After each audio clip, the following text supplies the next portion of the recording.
Et là, le dernier point dont tu viens de parler, ça touche aux questions de motivation intrinsèque, extrinsèque. Tu peux nous en dire quelques mots de ça? Alors, les motivations intrinsèques, c'est... Alors, les motivations extrinsèques, je sais pas trop ce qu'on met dans les motivations extrinsèques. Il y a les motivations que les gens nous donnent. C'est-à-dire, on nous donne un objectif et on doit l'atteindre. Pour moi, c'est ça la motivation extrinsèque. Sinon, le reste, c'est vraiment toi, c'est vraiment nous qui nous donnons nos motivations. Elles sont très variables en fonction des individus, mais la soif du savoir, la curiosité, l'impression de progresser, pour moi, c'est vraiment ça, les motivations intrinsèques dans un produit. Et le fait aussi d'être...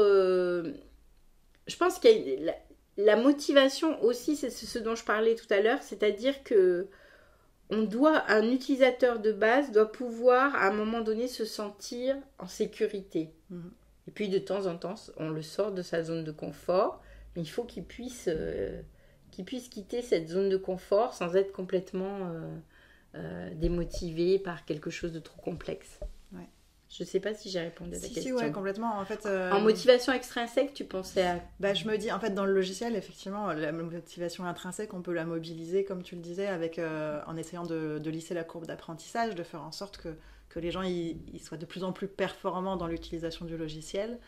Et ça marche bien sur des logiciels techniques, métiers, sur lesquels moi je travaille souvent. Donc c'est une piste intéressante. Et la motivation extrinsèque, je pensais plus à là pour le coup, plutôt des applications grand public où tu vas pouvoir donner des récompenses, les badges. D'accord. Voilà, ça marche. Ça marche très bien. Enfin, c'est rigolo parce que moi, je croyais pas du tout à ça. Ouais. J'étais pas très... Mais je m'aperçois finalement que quand je vais dans une application et que je reçois un badge, je suis très contente. Okay. Donc je pense que ça, quelque part, ça fonctionne quand même. C'est pas ça mon moteur principal, mais je pense que ça fonctionne quand même. Il y a une chose très importante, je crois, aussi, c'est que l'erreur serait de croire que la manière dont est conçue une application, c'est pour un seul type d'utilisateur. Ouais. Je pense qu'il y a une chose qui est très importante, c'est que une application doit pouvoir, à mon sens, mais c'est sans doute difficile, il doit y avoir plusieurs chemins qui peuvent mener au même résultat. Ouais. Et ces chemins doivent être... on doit pouvoir employer, en fonction de comment on est fait, comment notre cerveau est construit, on doit pouvoir utiliser des chemins différents. Alors, je ne sais pas dans quelle mesure c'est possible, mais tu vois, je comparerais ça à un navigateur, une application de navigation comme Waze ou n'importe quelle autre, mais qui te dit est-ce que vous aimez prendre l'autoroute ou est-ce que vous voulez plutôt des petits chemins est-ce que... Voilà. En fait, il doit y avoir peut-être... au préalable, peut-être un questionnement sur le profil de l'utilisateur. Ouais. Tu sais, ça rejoint exactement ce que je disais tout à l'heure avec l'exemple des raccourcis. C'est quelque chose, pour moi, c'est un critère qui est important, même si c'est pas forcément celui qu'on va mettre en place en priorité quand on développe, parce que il faut déjà s'assurer que l'ensemble fonctionne avant d'aller rajouter des raccourcis clavier, par exemple.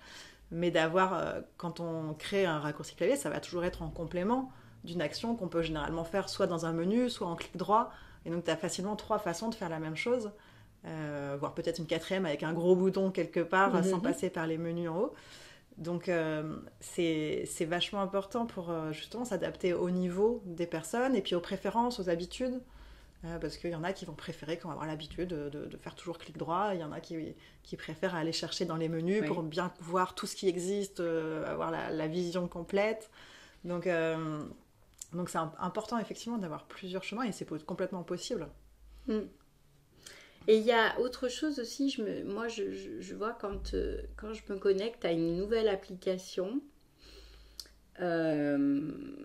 je passe pas. Alors, moi, j'ai une amie qui, elle, explore toutes les possibilités avant de vraiment naviguer. Ouais. Alors, moi, je suis pas du tout ce genre d'utilisateur-là. Je me lance, et je tâtonne, et si je trouve que c'est facile, sans avoir au préalable lu et exploré tout le produit, c'est satisfaisant pour moi. C'est-à-dire que l'entrée est facile. Et même si je rencontre à un moment donné un blocage, parce que j'ai pas tout compris comment ça fonctionne, je vais revenir en arrière sans problème parce que j'ai pu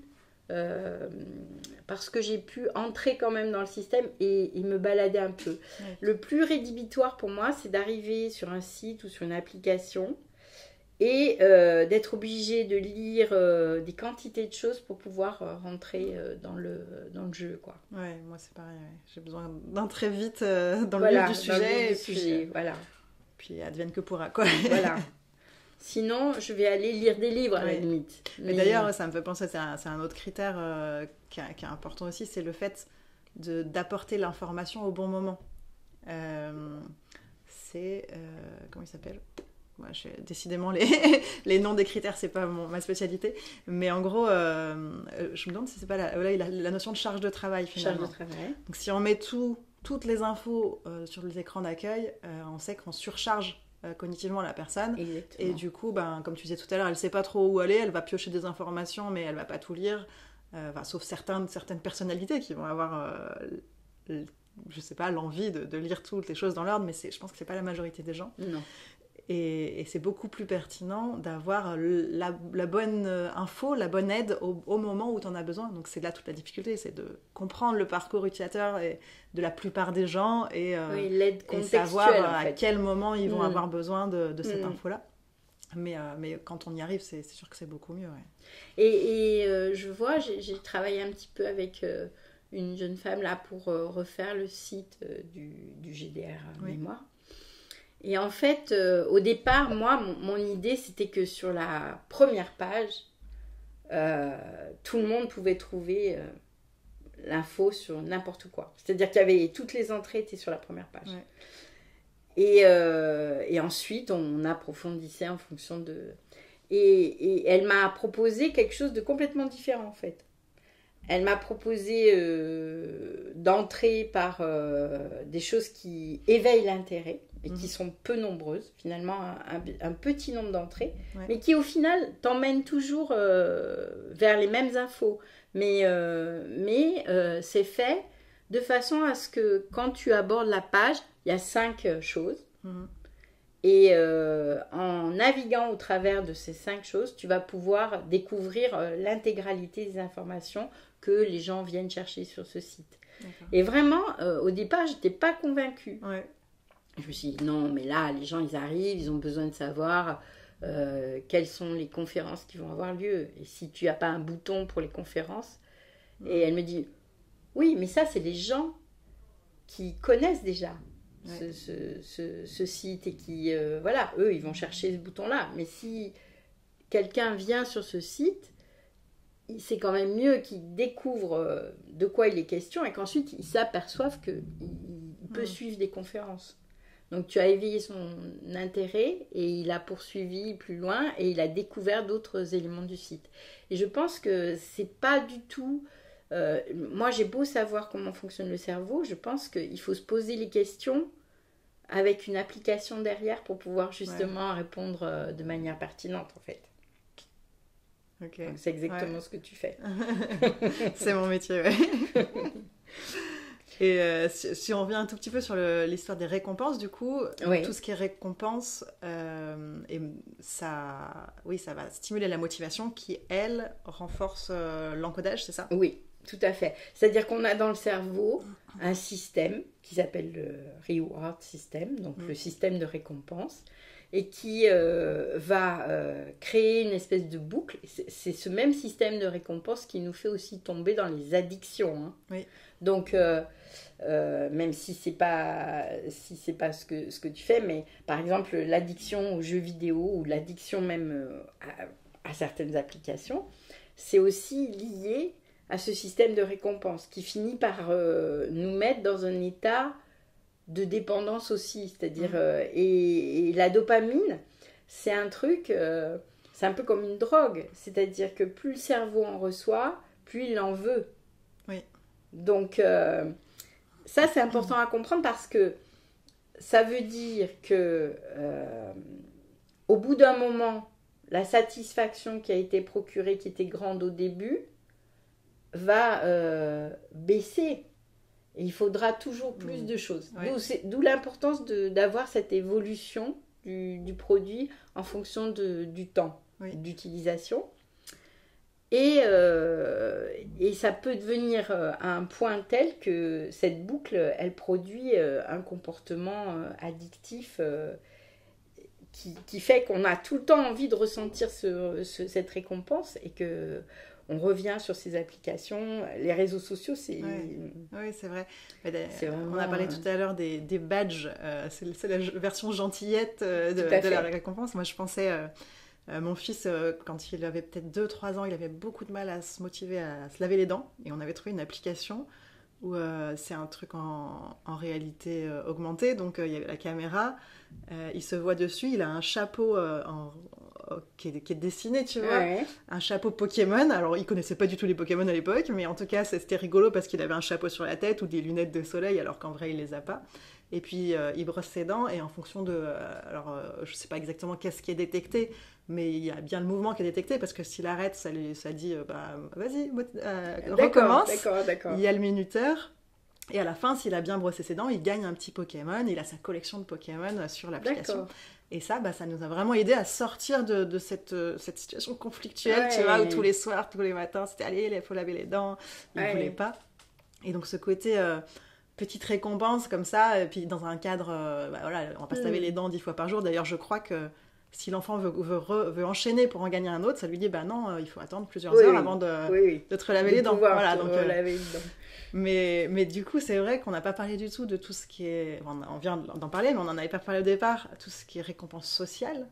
Oui. Et qui, j'imagine, là, c'est hyper puissant, sans doute beaucoup plus puissant que les petits badges qu'on peut avoir. Et du coup, ça pose des questions aussi éthiques, comme tu le dis, c'est un levier sur lequel on peut jouer, mais il faut faire attention parce que ça peut aller un peu trop loin, quoi. Alors, en fait, oui, la récompense sociale. Alors, par exemple, se positionner par rapport à d'autres utilisateurs de l'application. Oui, c'est vrai, ça aussi. Ça peut être aussi une motivation. Parce que même si quelqu'un te dit « Non, ça ne m'intéresse pas du tout », en fait, nous, on voit, je pense que tu as dû le voir aussi en travaillant un petit peu sur le sujet humain, quand on fait faire des tests de mémoire aux gens, ils veulent toujours savoir à la fin comment ils se positionnent. Est-ce que je suis bon ou est-ce que je suis mauvais, comment je suis positionnée Donc, ce genre de récompense, c'est-à-dire cette espèce de classement par rapport aux autres utilisateurs ou par rapport aux autres gens testés, on s'aperçoit que c'est aussi une motivation très importante. Et c'est une motivation qui est... quand tu fais un test, finalement, en recherche, tu as envie que les sujets, ils participent sérieusement. Oui. Parce que toi, ça t'a pris du temps de monter le protocole. Tu sais que tu ne vas pas pouvoir tester 300 sujets. Tu n'as pas envie qu'il y en ait un qui fasse n'importe quoi. Et en fait, cette motivation à bien se positionner, à être sérieux par rapport aux autres utilisateurs, c'est aussi un levier sur lequel on peut jouer. C'est-à-dire que les gens vont être plus attentifs. Si tu leur dis, je vous dirai, vous me direz, ils te demandent tout de suite ça. Vous me direz comment fonctionne ma mémoire, est-ce que je fonctionne bien ou pas Donc, pour des raisons éthiques, il y a des tas de choses qu'on ne va pas dire, mais on peut dire aux gens, là, vous avez telle mémoire qui fonctionne bien, telle autre mémoire qu'il faudrait travailler un petit peu plus, en positif toujours. Mais c'est très important pour les gens aussi, d'avoir un retour de se connaître, de mieux se connaître. Le succès des tests, des revues de psycho, avec des tas de tests et des revues c'est ça. C'est-à-dire que les gens ont envie de savoir dans quelle catégorie ils se trouvent. Ouais. Est-ce que je suis intuitif? Est-ce que je suis plutôt rationnel? Voilà. Donc ça, c'est aussi se positionner par rapport à une population, c'est aussi quelque chose d'important, quoi. Ouais, ok. Est-ce que je suis rationnelle? Est-ce que ça me fait penser à ce que tu as dit tout à l'heure sur le fait qu'il y a des gens qui ont des préférences pour certaines modalités. J'avais lu, moi, à plusieurs reprises que, en termes d'apprentissage, en fait, c'est assez une idée reçue de se dire que quelqu'un va mieux mémoriser à l'école, par exemple, si c'est un cours écrit, ou si c'est oral, ou si le recopie, qu'est-ce qu'il peut y avoir d'autre que modalité, je sais pas, une vidéo par exemple, et que finalement, enfin, que les études ne montraient pas d'effet de la modalité, mais plutôt un effet quand c'est multisensoriel, c'est mieux mémorisé. Exactement. Et donc ça, je sais pas... Alors c'est vrai, je pense que c'est une question très difficile à étudier. Ouais. Tu vois, par exemple... moi, je travaille beaucoup avec des odeurs.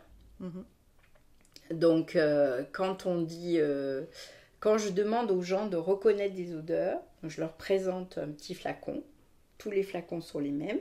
Je leur mets sous le nez et je leur dis qu'est-ce que c'est. Alors, on commence avec des choses très faciles. Par exemple, l'orange. Ah oui, ça, bah oui, bien sûr, c'est l'orange. Et puis après, alors je leur dis, comment vous avez fait pour trouver que c'était une orange? Je dis, oh bah des oranges, je les vois tout le temps, puis en même temps que je les vois, je les sens, je les touche, voilà. Donc effectivement, je pense que l'association, la meilleure façon de mémoriser quelque chose, c'est d'associer plusieurs sens ensemble. Ouais. Mais il y a quand même des gens pour qui le rappel sera plus facile par une modalité que par une autre. C'est-à-dire l'indice de rappel, là pour le coup, il y a une vraie préférence pour certains indices. D'accord. Alors, nous sommes visuels, très visuels. Donc, je pense que les gens vont majoritairement utiliser ce canal préférentiellement pour se rappeler des choses au travers des photos, au travers d'un certain nombre de choses. Mais il y a quand même des spécificités et des modalités qui entraînent d'autres. Okay. Et suivant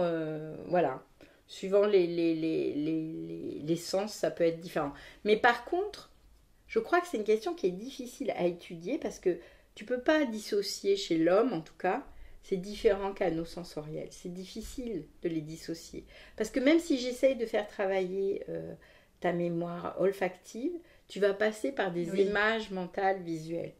Il faudrait vraiment que je te donne des odeurs que tu n'as jamais senties et qui ne ressemblent à rien de connu pour que tu ne puisses pas faire ça. Alors, il y avait un collègue qui avait essayé de faire ça.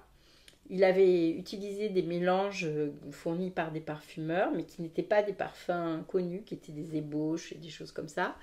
Et en fait, il disait aux gens, ça vous évoque quoi comme image mentale? Et il y avait pas mal de gens qui avaient évoqué des figures géométriques. Mais qui ne pouvaient pas raccrocher ça à une source, donc à une image mentale visuelle qui corresponde à cette odeur, parce qu'elle n'existe pas en fait. Ouais. C'est une odeur qui est dans un flacon et qui n'a jamais été utilisée ailleurs. Donc je pense que le truc qui fonctionne bien, c'est d'associer le plus de choses possible pour avoir une chance de justement pouvoir le récupérer par un seul canal sensoriel. Et aussi parce que en termes de circuit, ça fait sens d'avoir cette association parce que plus c'est multimodal, plus l'hippocampe, qui est donc la structure qui organise le fonctionnement de notre mémoire, est sollicité. Ah oui. C'est vraiment un hub d'assemblage de toutes les informations sensorielles. Et après, ces informations, elles peuvent repartir soit dans des cortex associatifs, soit vraiment dans les systèmes sensoriels eux-mêmes.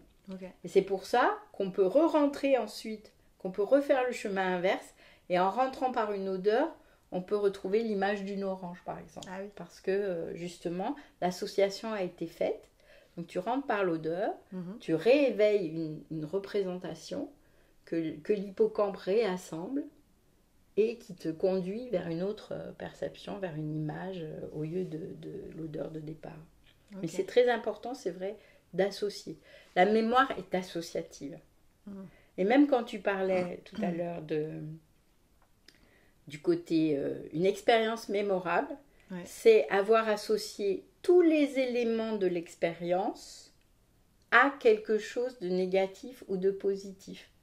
Et le positif, c'est-à-dire la libération de dopamine, si on dit que c'est parce qu'il y a eu la libération de dopamine qu'on ressent quelque chose de positif, ou que l'amygdale a envoyé des décharges, ben ça va favoriser l'association de tous les éléments entre eux. Okay. C'est-à-dire que ça peut partir, la dopamine, le renforcement peut partir d'une stimulation. J'ai appuyé sur une touche et tout d'un coup, j'ai eu un truc absolument merveilleux qui s'est passé.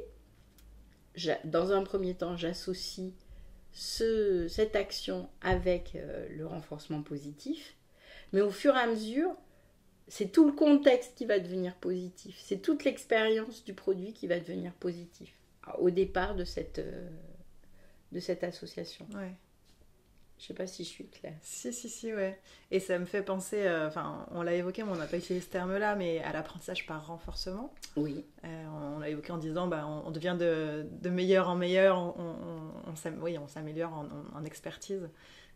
Mais du coup, ça c'est aussi un levier assez important pour l'apprentissage, il me semble. Alors, dans l'apprentissage par renforcement, il y a deux choses. Il y a le fait que il y a quelque chose qui procure un sentiment de confort parce qu'on met moins d'énergie pour aller de plus en plus loin, pour faire des choses de plus en plus facilement. Donc, moins d'efforts, moins d'énergie.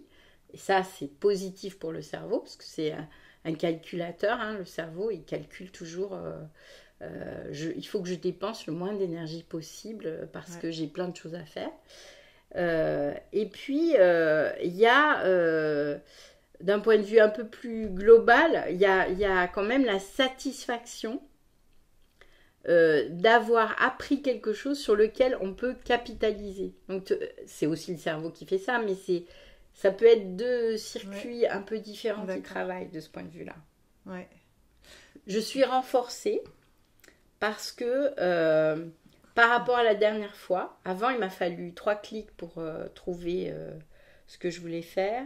Et là, en un clic, j'ai fait la même chose. Parce que je me rappelais que la dernière fois, je capitalise sur mon expérience. Donc ça veut dire que tout le temps que j'ai passé auparavant à apprendre cette première étape, maintenant il va être réduit. Je vais gagner du temps. Et gagner du temps, c'est aussi une récompense. Ouais. Parce que je vais pouvoir libérer du temps pour faire autre chose. Ok. Oui, je pensais notamment à... donc là, je sors un petit peu du côté mémorisation de l'expérience dans son ensemble, mais plutôt mémorisation d'un contenu. Parce qu'avec des collègues, on a développé des petits jeux pour sensibiliser au concept d'ergonomie numérique, donc comme ceux de Bastien Escapin, enfin les grands principes. Et en fait, ce qu'on propose, donc c'est une plateforme en ligne qui est gratuite, ça s'appelle les Ergogames. Et à chaque fois, pour chaque principe, il y a un petit jeu. Et donc ce jeu, c'est une mise en situation. Par exemple, pour le principe d'action minimale, comme tu dis, faire le moins de clics possible. C'est un petit raton laveur qui doit faire une pizza. Et donc on visualise la cuisine. Et il faut faire la pizza le plus vite possible parce que c'est un concours. Et donc, il y a la liste des étapes de la recette. Donc, il faut aller étaler la pâte. Donc, on se déplace jusqu'à la pâte, on étale la pâte, on clique, ça l'étale. Ensuite, il faut aller chercher, je ne sais plus, la sauce tomate. Donc, on se déplace, hop, à chaque fois, c'est un clic pour se déplacer. On prend la sauce tomate, on se redéplace, on ramène jusqu'à là où il y a la pâte, on verse la sauce tomate, et puis ensuite, on va chercher les champignons, etc. Donc, il y a plein de clics. Et ensuite, on fait jouer la même histoire, mais avec une cuisine organisée différemment. D'accord. Et donc là, cette fois, la sauce tomate, elle est juste à côté de la pâte. Le four, il est juste à côté du frigo. Enfin, toutes les organisées différemment. On lui fait faire un seul trajet pour aller chercher à la fois la sauce tomate et les champignons. Et donc, en fait, ce qu'il avait fait en 25 étapes, là, il le fait en 8. Oui. Enfin, je sais plus, tu vois, l'idée. Mais c'est exactement ça. Et donc, en fait, il y a à la fois ce qu'on essaye de mettre en œuvre, c'est à la fois le côté ludique, émotionnel, pour essayer de mémoriser ça, mais il y a aussi le fait d'interagir soi-même, de tester et d'éprouver l'erreur. Et du coup, ce que j'avais pas identifié encore, mais que je rajoute maintenant, par rapport à tout ce qu'on s'est dit, c'est aussi le contraste, du coup, entre la version difficile et la version agréable. Et donc, ce contraste qui crée finalement cette récompense. Oui. Je pense que ça doit bien fonctionner comme ça. Hein. Donc, le fait d'avoir gagné du temps, d'avoir... à partir de la même chose, j'ai beaucoup progressé, où je peux devenir beaucoup plus performant. Finalement, j'augmente ma performance. Ça, c'est aussi quelque chose qui va être très, très récompensant pour le sujet. Et du coup, moi, j'avais plus en tête cette histoire de tester soi-même et d'être confronté, de faire une erreur en fait, pour tu vois, cet apprentissage, pas forcément faire, c'est pas une erreur parce que le design est fait pour que ce soit difficile, mais d'éprouver la difficulté pour apprendre de cette difficulté. Oui. Quoi. Alors ça, c'est vrai aussi, c'est-à-dire que si on fait jamais d'erreur, on n'apprend pas en fait. C'est-à-dire que c'est parce qu'on fait des erreurs qu'on élimine une partie des solutions qui sont mauvaises. Par exemple, si tu prends un animal, si par hasard il tombe tout de suite sur la bonne solution dans ce que tu lui proposes, dans une tâche que tu lui proposes, par pur hasard, ça peut arriver, un labyrinthe, il tombe sur la bonne branche et il a une boulette à la fin de sa branche. Il a une récompense. Il aura appris, il aura été très satisfait, mais il n'aura pas appris. Il va commencer à apprendre quand il va s'apercevoir que c'est pas dans toutes les branches qu'il y a une boulette, et que en plus, si tu re-rentres dans les mêmes branches où tu es déjà entré, tu peux même avoir quelque chose de désagréable, c'est-à-dire que la lumière s'éteint et que c'est fini, tu n'auras plus jamais de récompense. Donc, il y a vraiment quelque chose, il faut se tromper. Pour progresser, il faut se tromper, il faut faire des erreurs. Mais il ne faut pas que ce soit quelque chose de complètement rédhibitoire, en fait. Il faut que tu puisses corriger tes erreurs. Ça, je pense que c'est important aussi. C'est-à-dire que si tu fais une erreur, il faut qu'elle te soit indiquée comme une erreur, mais qu'on t'explique pourquoi c'est une erreur. Donc que tu aies, par exemple, la possibilité de te remettre dans la même situation et de choisir une autre option. Et de voir que c'est celle-là la bonne. Et par contraste, c'est là que tu vas finalement apprendre. C'est-à-dire, ça, c'est mauvais, je le ferai jamais. Et ça, oui, je vais le faire. Quand on commence une expérience, parfois les sujets ont de la chance. Et la première fois qu'ils sont testés, ils font pas d'erreur. Simplement parce que ils ont eu de la chance. Et ils reviennent le lendemain et on constate qu'ils s'améliorent pas en fait. Parce que ils ont pas compris, comme ils n'ont pas fait d'erreur, ils n'ont pas compris quelles étaient les règles du jeu. Même les sujets humains, on leur dit pas forcément les règles du jeu. Donc ils doivent les découvrir. Et si ils sont tout le temps enfoncés, ils ont tendance à dire ouais, ça va, j'ai compris. En fait, ils n'ont pas compris. Et ce n'est que quand ils vont faire une erreur qu'ils vont réellement comprendre les consignes et qu'ils vont pouvoir affûter leur connaissance de la situation. Donc, on a besoin de se tromper pour apprendre. Mais voilà. Mais il faut qu'on puisse savoir qu'on s'est trompé. Donc, avoir aussi un retour. Donc le feedback, c'est aussi très important. Bien sûr. Moi, je pense que dans un produit, ce qui est important, c'est d'expliquer pourquoi là, ça n'a pas fonctionné, pourquoi, et de pouvoir avoir une alternative qui est proposée. Et de cette façon, on peut corriger son... Donc pour un apprentissage, en tout cas, c'est important. Pour une application... Encore une fois, je pense qu'il doit y avoir plusieurs façons d'arriver au même résultat. Ce qui fait que, justement, ça, c'est super intéressant de voir comment une population d'humains va se répartir en fonction de son profil psychologique et va utiliser plus telle façon d'arriver au résultat que telle autre. Ça, je trouve que c'est, pour moi, ce qui m'intéresserait beaucoup, si j'avais encore 20 ans devant moi, c'est de travailler sur cette conjonction entre ce que tu appelles un produit, ce que moi j'appellerais une tâche, et un profil utilisateur. Ouais. Comment cet utilisateur est dans la vie, par exemple? Est-ce que c'est un impulsif? Est-ce que c'est quelqu'un qui a tendance à répondre toujours oui? Est-ce que c'est un conservateur? Tu sais, on appelle aussi les conservateurs. Quand tu demandes à des gens, par exemple, de reconnaître quelque chose, tu as ceux qui reconnaissent tout, tu as ceux qui reconnaissent rien, puis tu as un continuum au milieu avec des gens qui vont vraiment questionner leur mémoire. Mais tu as aussi des profils utilisateurs qui disent « Oh, il y a bien 50% de chances que si je réponds tout à droite ou tout à gauche, j'ai au moins la moitié des bonnes réponses. » Donc voilà, ça existe aussi.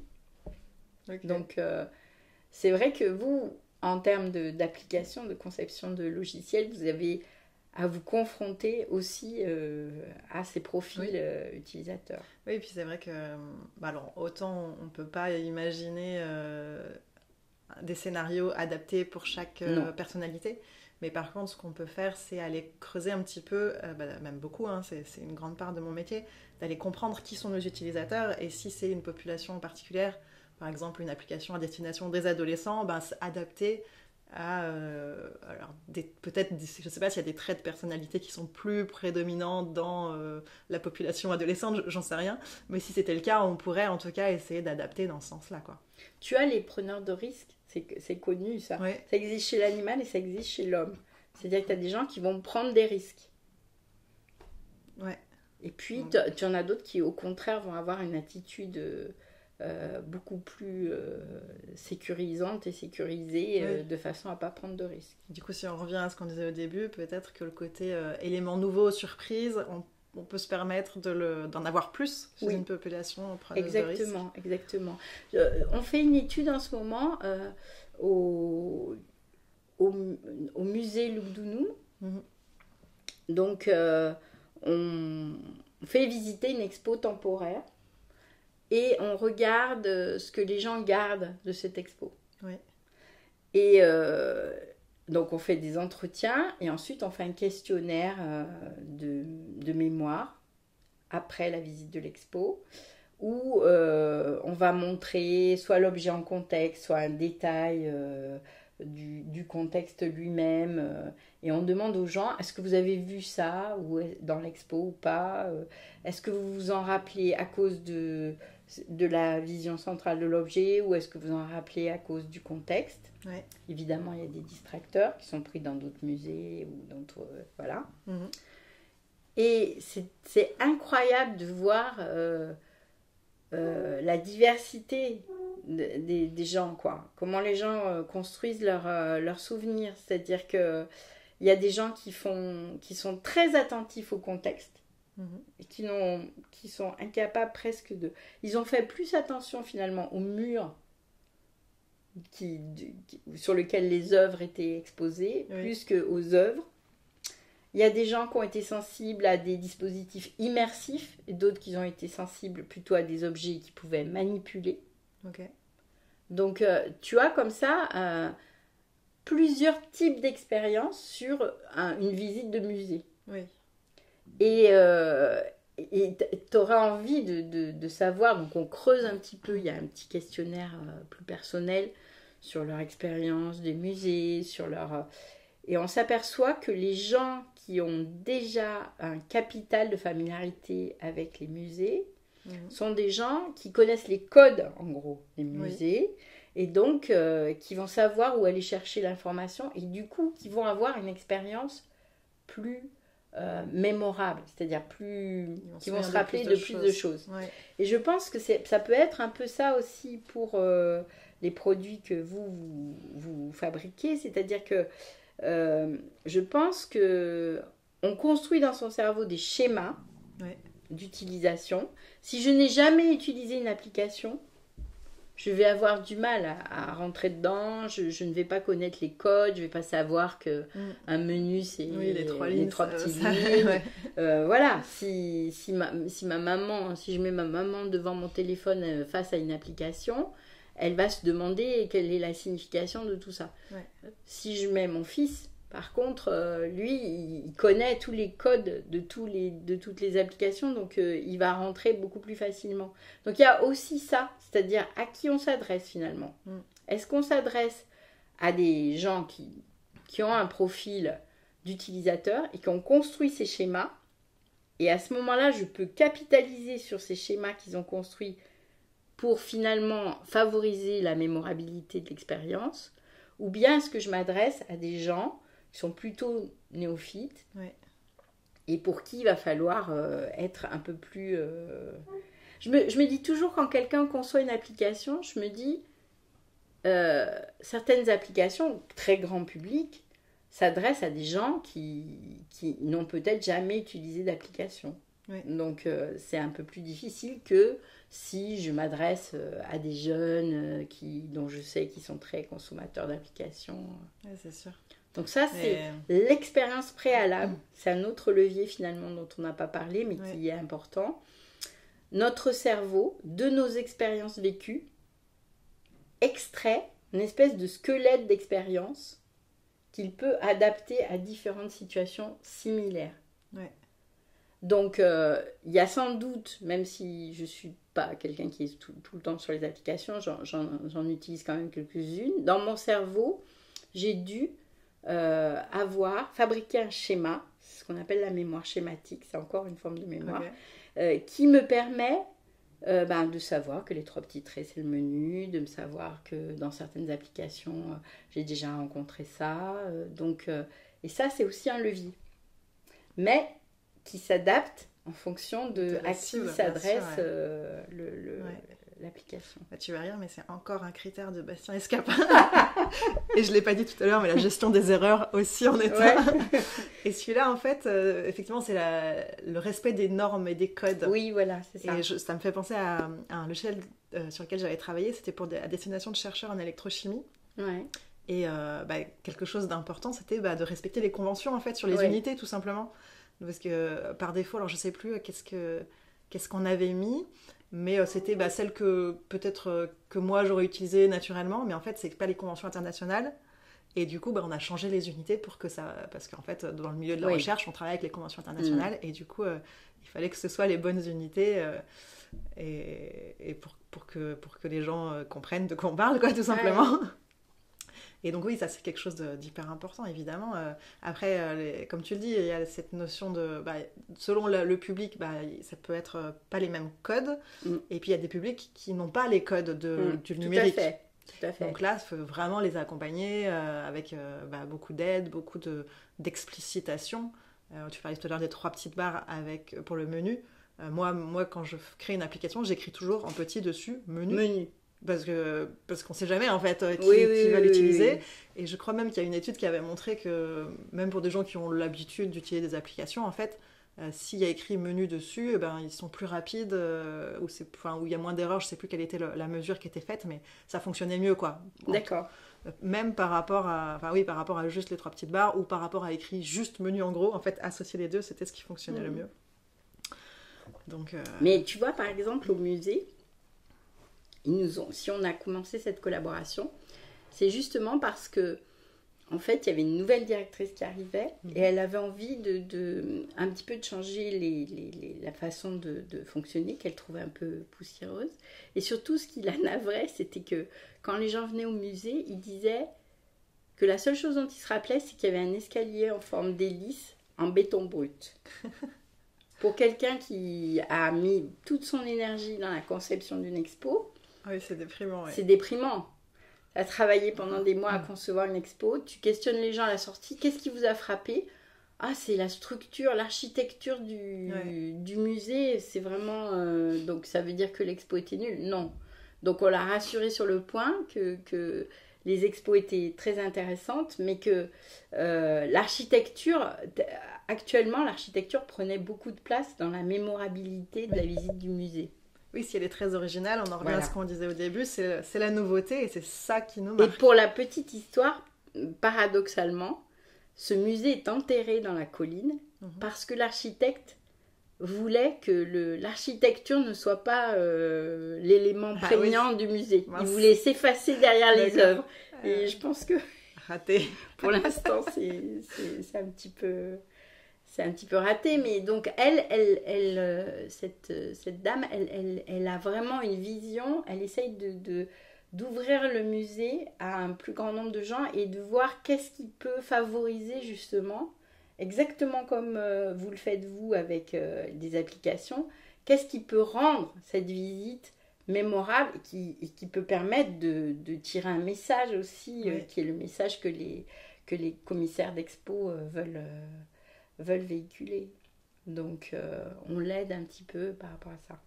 Ok, ouais, c'est chouette. Et nous, on apprend aussi beaucoup sur la mémoire au travers de cette expérience, qui est une expérience de mémorisation en situation de la vie réelle. Donc ça, je trouve que c'est intéressant aussi, de sortir du labo. Mais d'ailleurs, j'imagine que c'est peut-être des choses que vous regardez dans cette expérience-là, c'est l'influence de ce qu'il y a autour finalement, parce qu'il y a l'expérience, mais il y a qu'est-ce qu'on a vécu juste avant, qu'est-ce qu'on a vécu juste après. Exactement. On demande aux gens, on pose des questions aux gens pour savoir comment ils se sentent, quelles ont été leurs motivations pour venir, est-ce qu'ils sont fatigués, est-ce qu'ils sont heureux, est-ce qu'ils sont tristes, est-ce qu'ils sont venus là pour faire plaisir à quelqu'un ou est-ce que c'est eux qui ont décidé de venir, est-ce qu'ils sont venus tout seuls ou accompagnés. Enfin, on leur pose plein de questions et on leur pose des questions aussi sur les autres activités culturelles qu'ils ont. Est-ce qu'ils visitent souvent des musées, est-ce qu'ils préfèrent visiter en visite guidée ou solitaire. Enfin, on essaye d'avoir une relation avec un profil de visiteur. Ok. Comme tu peux avoir un profil d'utilisateur. Vous avez des premiers résultats déjà là-dessus? Alors, on y travaille là parce qu'il y a un étudiant qui commence sa thèse là-dessus. En tout cas, ce qui est ressorti de son master, c'est que c'est vrai qu'il y a une importance du capital de familiarité. Oui, c'est-à-dire que ce dont on parlait tout à l'heure, c'est-à-dire que les gens ont une meilleure mémoire de ce qu'ils ont vu dans le musée, du message, des objets, à partir du moment où ils connaissent les codes des musées. Il y a un truc tout bête, mais il y a des numéros, il y a des objets dans des vitrines avec des numéros, et parce que c'est un vieux musée, une vieille conception, la légende qui correspond à ces petits numéros est très loin des objets. Donc les gens sont obligés de faire plusieurs pas entre le numéro et pour savoir ce que c'est. Donc du coup, au bout d'un moment, ils le font plus. Et ça aussi, c'est des choses qu'il faut améliorer, qu'il faut rendre plus facile, fluide. Bah oui. Là, on est en plein dans l'ergonomie du lieu, finalement. Voilà, exactement. Parce que ça, c'est encore un critère d'avoir de la proximité finalement entre les éléments qui sont liés. Exactement.